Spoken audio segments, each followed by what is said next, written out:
Hello everyone, welcome to success with Rai academy.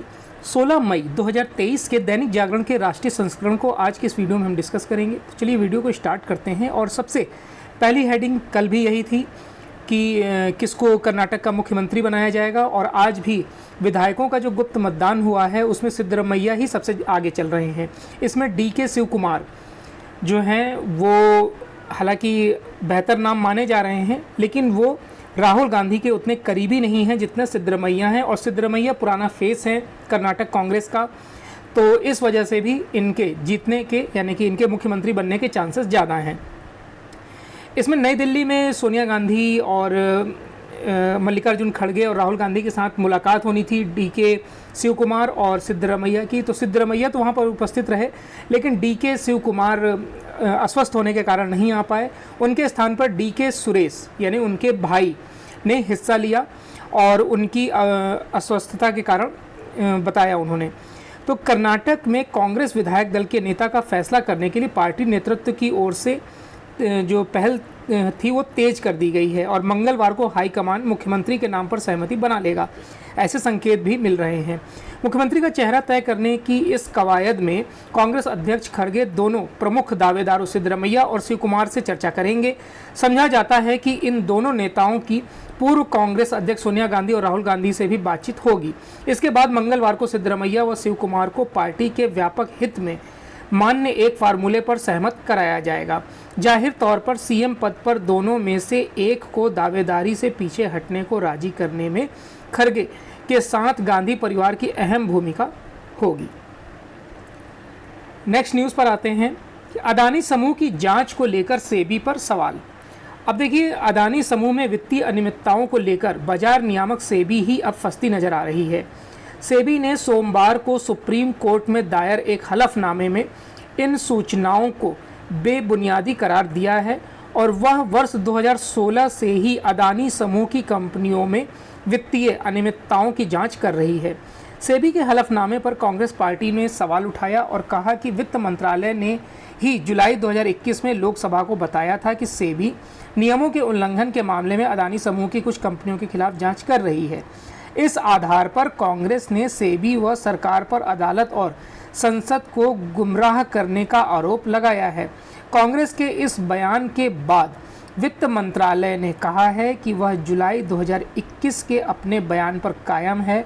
इस तरह से वित्त मंत्रालय ने सेबी की तरफ से दी गई जानकारी से अपने आप को अलग कर लिया है।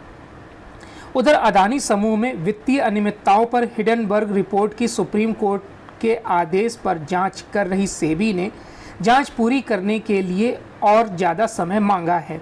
बाजार नियामक एजेंसी की तरफ से दायर हलफनामे में कहा गया है कि हिडनबर्ग की रिपोर्ट में जिन 12 सौदों का जिक्र है वो पेचीदा हैं, और उनसे जुड़े लेन देन की जांच के लिए कई विदेशी नियामक एजेंसियों से सूचना एकत्र करने की ज़रूरत होगी।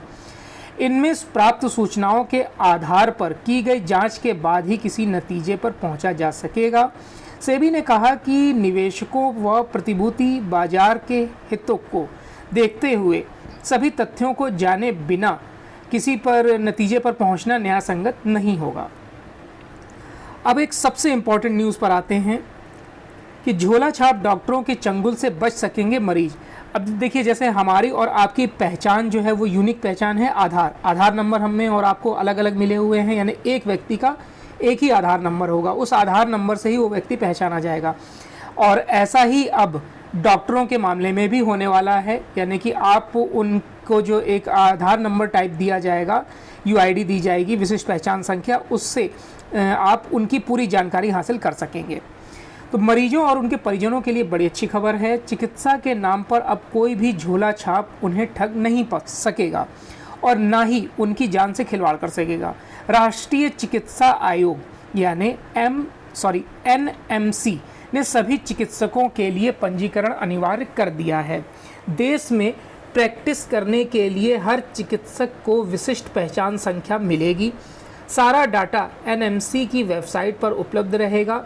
एक क्लिक में संबंधित डॉक्टर का पूरा ब्यौरा जाना जा सकेगा। हाल ही में जारी अधिसूचना के अनुसार इन आंकड़ों को राष्ट्रीय चिकित्सा रजिस्टर में अपडेट किया जाएगा और NMC की वेबसाइट पर प्रदर्शित किया जाएगा। वेबसाइट पर चिकित्सक की पंजीकरण संख्या, नाम, पंजीकरण की तिथि, कार्यस्थल यानी कि अस्पताल या संस्था का नाम, अतिरिक्त चिकित्सा योग्यता और उस संस्थान या विश्वविद्यालय का नाम जहां से चिकित्सक ने पढ़ाई की है। कोई भी व्यक्ति जिसने राष्ट्रीय चिकित्सा आयोग कानून 2019 के तहत मान्यता प्राप्त प्राथमिक चिकित्सा योग्यता प्राप्त की है और अधिनियम की धारा 15 के तहत आयोजित राष्ट्रीय परीक्षा उत्तीर्ण की हो, वह NMR में पंजीकरण कराने के लिए पात्र होगा। विदेश से चिकित्सा की पढ़ाई करने वाले और अधिनियम की धारा 15 के तहत आयोजित राष्ट्रीय परीक्षा उत्तीर्ण करने वाले चिकित्सक की NMR में पंजीकरण के लिए पात्र होंगे, बशर्ते कि वे विदेशी चिकित्सा स्नातक विनियमन 2021 की शर्तों को पूरा करते हों। चलिए अब नेक्स्ट न्यूज़ पर आते हैं। नेक्स्ट न्यूज़ है, अच्छे तरीके से देश चलाने को सुस्पष्ट कानून जरूरी। देखिए, देश को बेहतर तरीके से चलाने और विधायिका, कार्यपालिका व न्यायपालिका के बीच टकराव को कम करने के लिए सुस्पष्ट कानून जरूरी है। कानून में अस्पष्टता उसे लागू करने में दिक्कत के साथ ही अदालती दखलंदाजी को भी बढ़ावा देती है। उन्होंने कहा कि विधायी मसौदा तैयार करना एक कौशल है जिसमें विवाद के मुद्दों को कम से कम रखने की कोशिश होनी चाहिए। विधायी मसौदे पर प्रशिक्षण कार्यक्रम का उद्घाटन करते हुए केंद्रीय गृह एवं सहकारिता मंत्री अमित शाह ने कहा कि जनता के प्रतिनिधि के तौर पर सांसदों और विधायकों को विधायी मसौदे तैयार करने का अनुभव नहीं होता है। वे सिर्फ जनता के हितों के अनुरूप फैसले लेते हैं। उन्हें कानून के अनुरूप तैयार करने का काम विधायी विभाग का होता है। यदि कानून के मसौदे में अस्पष्टता होगी तो कार्यपालिका के लिए उसे लागू करने में दिक्कत आएगी और बाद में अदालतों में उसे चुनौती देने का मौका भी मिलेगा, जिससे देश का समय और संसाधन दोनों लगेंगे। जबकि सुस्पष्ट कानून से न्यायिक हस्तक्षेप की जो गुंजाइश नहीं रहेगी।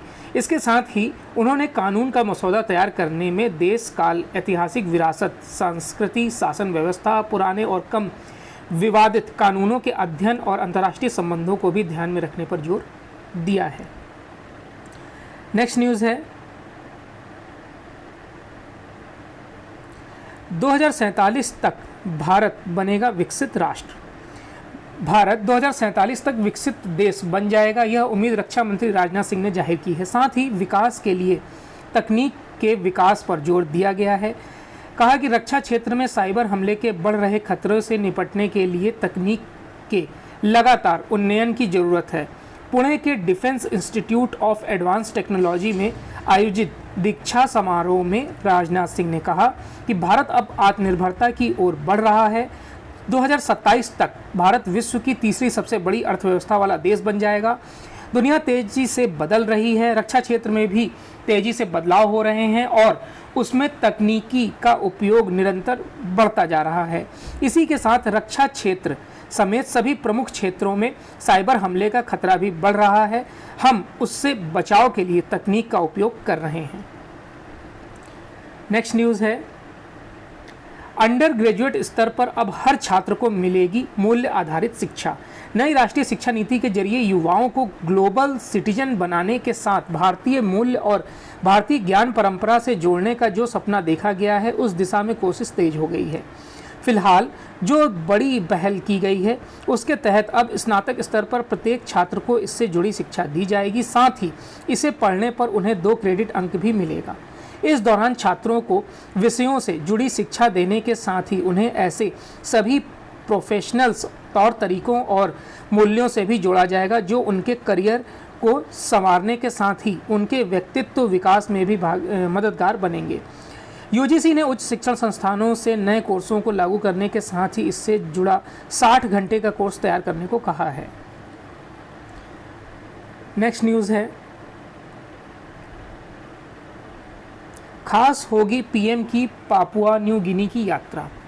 चीन के आक्रामक रवैये की वजह से जिस तरह से पूरी दुनिया में हिंद व प्रशांत महासागर का क्षेत्र वैश्विक कूटनीति के केंद्र में आया है, उसे देखते हुए प्रधानमंत्री नरेंद्र मोदी की अगले हफ्ते की पापुआ न्यू गिनी की यात्रा बेहद महत्वपूर्ण साबित हो सकती है।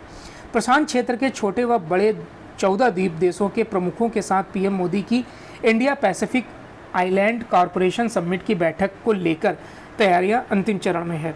सूचना के मुताबिक पहली बार भारत की तरफ से इन देशों को कुछ बड़े सहयोग की घोषणा की जाएगी।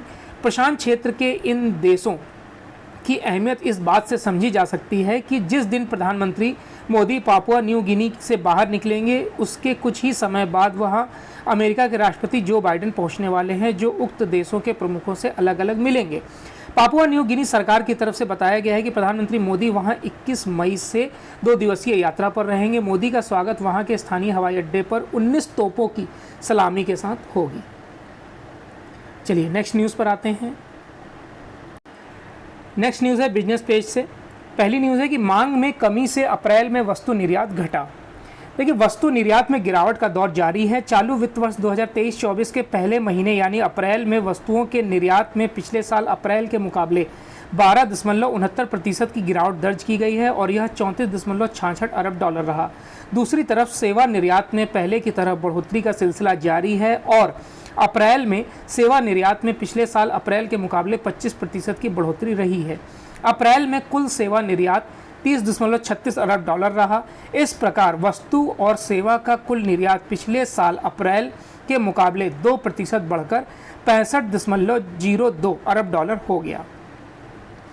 नेक्स्ट न्यूज़ है कि थोक महंगाई 0 से 92% नीचे।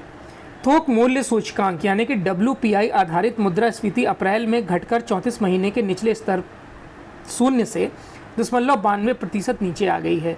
खाद्य पदार्थ, ईंधन और मैन्युफैक्चरिंग वस्तुओं की कीमतों में कमी से यह राहत मिली है। थोक महंगाई में लगातार 11 माह से गिरावट जारी है और अप्रैल में यह 0 से नीचे चली गई। इससे पहले जून 2020 में थोक मुद्रास्फीति 0 से 1.81% नीचे थी। थोक मूल्य महंगाई मार्च में 1.34% और पिछले साल अप्रैल में 15.38% थी। नेक्स्ट न्यूज़ पर आते हैं जो है इंटरनेशनल पेज से। पुरानी यूएन प्रणाली से लाभ उठाने वाले ही सुधार में बाधक, जयशंकर। विदेश मंत्री एस जयशंकर ने संयुक्त राष्ट्र में सुधारों का विरोध कर रहे देशों पर निशाना साधते हुए कहा कि पुरानी प्रणाली से लाभ उठाने वाले बदलावों का विरोध कर रहे हैं क्योंकि उन्हें लगता है कि इससे विशेषाधिकार की उनकी स्थिति कमजोर होगी। यूरोपीय संघ व हिंद प्रशांत मंत्री स्तरीय मंच के लिए स्टॉकहोम की यात्रा के दौरान उन्होंने भारत में हो रहे बदलावों को रेखांकित किया।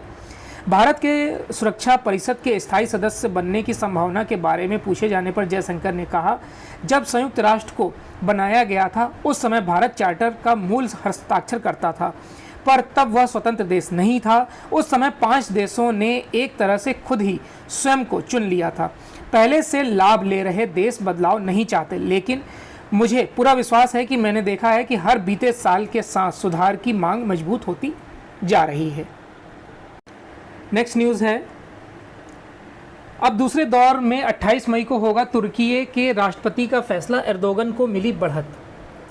देखिए, तुर्की के राष्ट्रपति चुनाव का फैसला अब दूसरे दौर में 28 मई को होगा। चुनाव में अधिकतर मतों की गणना के बाद निर्धारित 50% का आंकड़ा कोई भी उम्मीदवार नहीं प्राप्त कर सका है। चुनाव में राष्ट्रपति रेसेप तैयब एर्दोगन ने उम्मीद से बेहतर प्रदर्शन करते हुए 49.4% मत हासिल किए। उनके प्रमुख प्रतिद्वंदी केमल किलिकारोग्लू को 44.96% मत मिले हैं।